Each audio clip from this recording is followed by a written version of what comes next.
देखिए, सेवा से मुक्त करने के लिए जो ग्राउंड्स आधार बनाए गए जी, वो पूरी तरीके से अवैधानिक हैं। जी, हमारे सोशल मीडिया पोस्ट को आधार बनाया गया है, जिसमें हमने ये कहा है कि शिक्षक अपने अपमान के बदला वोट से लेंगे। जी। ये कहीं से कोई राजनीतिक वक्तव्य नहीं है। जी, ये साफ तौर पर आप इसे समझ सकते हैं कि शिक्षकों से एक अपील की गई है जी। और कोई भी समाज, कोई भी समूह, कोई भी कर्मचारी वर्ग अगर उसका कोई अपमान करेगा तो वो तो लोकतंत्र है, लोकतांत्रिक अधिकार है। हमने वही अपील की कि अपने लोकतांत्रिक अधिकार का प्रयोग अपने अपमान के खिलाफ लीजिए। अब जिसने अपमान किया उसके खिलाफ शिक्षकों ने वोट किया। हमने तो किसी का नाम लेकर के कुछ नहीं कहा कि इसको वोट कीजिए, उसको वोट कीजिए। हमने तो सिर्फ कहा कि अपने लोकतांत्रिक अधिकार का प्रयोग अपने अपमान के खिलाफ कीजिए, और शिक्षक ने किया। अब मुझ पर यह आरोप लगाया जा रहा है कि 8 में से 6 सीटें जो अंतिम चरण में हारी हैं, जी, उसमें मेरी भूमिका है। एकदम लिखा हुआ है जी। कि मैंने कहा कि ये एनडीए 8 में से 6 सीटें हार गई। अरे भाई, वो तो सीटें हार गई, सब लोग जान रहा है कि हार गई। जी, तो उसके लिए क्या मैं दोषी हूँ? मैं सिंगल पर्सन में ही दोषी हूँ? तो वोटर्स ने तय किया, जनता ने तय किया, शिक्षकों ने वोट दिया। जिसको जहाँ अच्छा लगता है वोट देता है, तो लोकतांत्रिक अधिकार है। अगर मैं इसी बात को कह देता हूँ, मान लिया चुनाव का रिजल्ट आया, मैंने कह दिया कि हाँ फलाने पार्टी को 200 सीट आया या 100 सीट आया, किसी को भी, ये तो फैक्ट है, ये तो कोई पॉलिटिकल स्टेटमेंट नहीं है। इसको आधार बना करके वो हमको डिसमिस कर रहे हैं। तो डिसमिस कर रहे हैं तो वो करें, लेकिन कोर्ट में ये मामला कहीं से टिकने वाला नहीं है। मैं माननीय उच्च न्यायालय के शरण में मतलब कोर्ट जाऊंगा। जाइएगा आप? बिल्कुल, मैं पूरी तैयारी में हूँ और मैं कोर्ट जाऊंगा और इस आदेश को रद्द करवाऊंगा, खारिज कराऊंगा। और साथ ही साथ शिक्षकों के हकों हुकूक की जो लड़ाई पिछले 10 वर्षों में लगातार लड़ रहा हूँ, वो भी जारी रहेगी।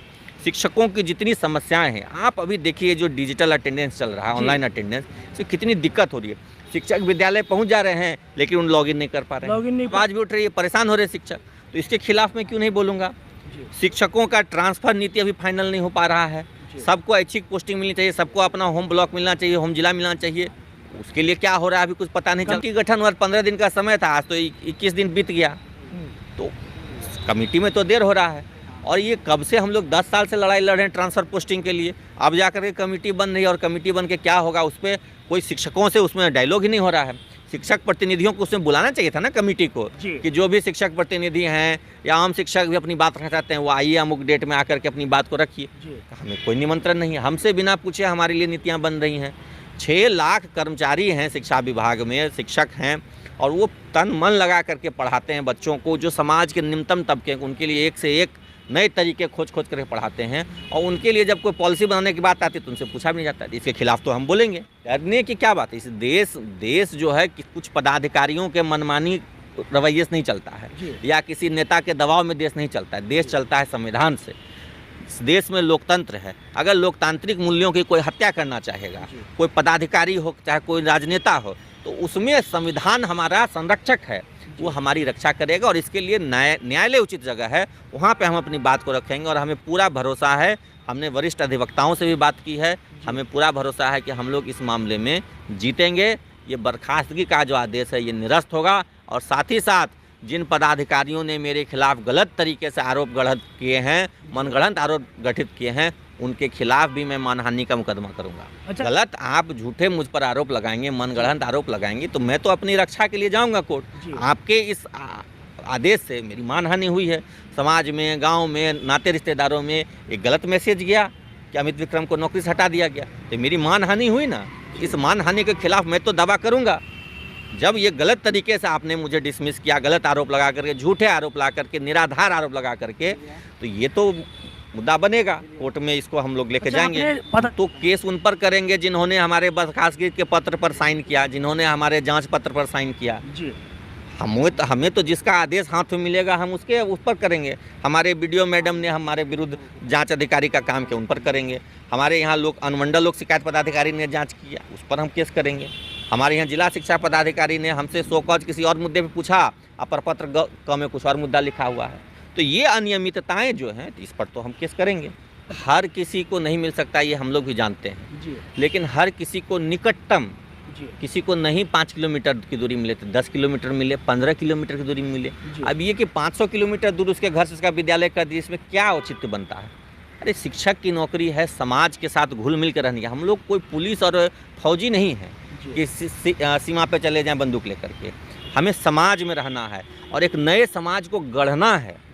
समाज को गढ़ने का काम करते हैं, देश का भविष्य गढ़ने का काम करते हैं, तो हमें तो उससे घुलना मिलना है, अच्छे वातावरण रहना है और लोकल डायलेक्ट में पढ़ाना है, ये भी कहा गया जी। लोकल डायलेक्ट पढ़ाना। अब कोई मैथिली भाषी है, अब वो चला गया उधर मगही भाषी क्षेत्र में, तो वो क्या लोकल डायलेक्ट को समझेगा? कोई मगही भाषी है, वो चला गया है भोजपुरिया क्षेत्र में, तो क्या समझेगा? कोई अंगिका भाषा के लोग हैं, अब वो चले गए हैं जाकर के जहानाबाद में मगही भाषी में, तो क्या समझेंगे?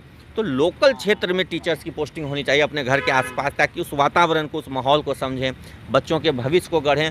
और शिक्षक तो कहिए कि माता पिता के बाद गुरु का स्थान होता है। तो उस गुरु के स्थान को आप सम्मान दीजिए, प्रताड़ित करने का मत काम कीजिए, परेशान करने का मत कीजिए। कहीं कहीं पोस्टिंग कर दिए, कहीं कुछ कर दिए, ऑनलाइन अटेंडेंस के नाम पे परेशान किया जा रहा है।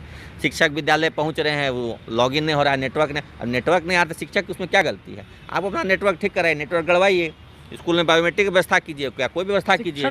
110% विद्यालय समय पर पहुँच रहे हैं, लेकिन नेटवर्क मोबाइल में नहीं रहने के कारण, या मान लीजिए किसी दिन लाइट नहीं है, किसी का फ़ोन चार्ज नहीं है, कोई फ़ोन ही घर पे छूट गया, बहुत पुराने शिक्षक है वो स्मार्टफोन नहीं यूज़ करते हैं, छोटा फ़ोन यूज़ करते हैं, तो ये सब क्या बाध्यता है? आप किसी को बाध्य कर सकते हैं कि तुम स्मार्टफोन अपना चार्ज करके मोबाइल उसको लेके ही जाओ?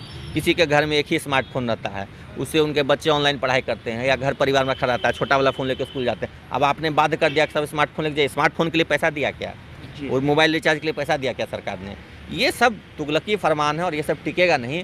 उत्तर प्रदेश में ये ऑनलाइन हाजिरी का फरमान वापस लिया गया है, बिहार में भी इसको लिया जाए, इसके लिए हम लोग राज्यपाल को पत्र लिखेंगे। कुल लिखेंगे, राज्यपाल अभिभावक हैं पूरे राज्य के, संवैधानिक संस्थाएं जितनी भी एक राज्य में होती हैं उसके अभिभावक राज्यपाल हैं, देश के अभिभावक राष्ट्रपति हैं, तो यहाँ के राज्यपाल हैं, तो हम लोग राज्यपाल को पत्र लिखेंगे। शिक्षण का उद्देश्य सही होना चाहिए।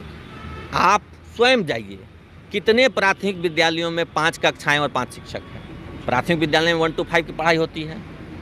आप CBSE और दूसरे अंग्रेजी मीडियम स्कूल से तुलना करते हैं, तो क्या वहाँ पर ऐसा होता है कि 3 क्लास के बच्चे एक ही रूम में बैठ के पढ़ते हैं? एक ही टीचर 3 क्लास के बच्चों को पढ़ाते हैं? नहीं ना। लेकिन यहाँ हम लोग क्या देखते हैं कि न पर्याप्त संख्या में कक्षाएँ हैं, न पर्याप्त संख्या में शिक्षक हैं, और बच्चों से कहा जा रहा है कि आप आउटपुट दीजिए वर्ल्ड क्लास लेवल का। तो पहले आप इंफ्रास्ट्रक्चर और ह्यूमन रिसोर्स वर्ल्ड क्लास स्तर का लाइए। वर्ग कक्ष कम से कम 5 होने चाहिए, प्रत्येक प्राथमिक विद्यालय में कम से कम 5 शिक्षक होने चाहिए, मध्य विद्यालय में 8 शिक्षक, हाई स्कूल में 12 शिक्षक, +2 में और जितने विषय पढ़ाए तो सब विषय के शिक्षकों से, तब ना आप उम्मीद कीजिएगा। आप किसी विद्यालय में गणित के कोई शिक्षक ही नहीं है, आप उम्मीद कीजिएगा कि जो बच्चा उस विद्यालय में पढ़ा होगा गणित में बहुत तेज होगा, कैसे तेज होगा? ये सब चीज़ को दुरुस्त करना चाहिए।